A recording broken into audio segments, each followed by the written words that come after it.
Баршаларыңызға ассалаумағалейкум. Киви пайдасы туралы ақпарат аласыз. Видеоны соңына дейін көріңіз. Сіз естіп білмеген ақпараттар бар. Киви бұл тек дәмді ғана емес, сонымен қатар денсаулығымызға керек нағыз пайдалы жеміс. Бұл жеміс киви құсының құрметіне осылай аталған. Витаминдер қоймасы орта пішінді 2 киви С витаминінің тәуліктік нормасын 230-ға өтейді. Бұнда апельсинге қарағанда дәрумен мөлшері 2 есе көп.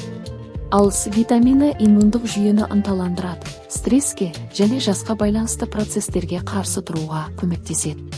Сонымен қатар С витамині темірдің жақсы сіңірілуіне және жаралардың жылдам жазылуына ықпал етеді.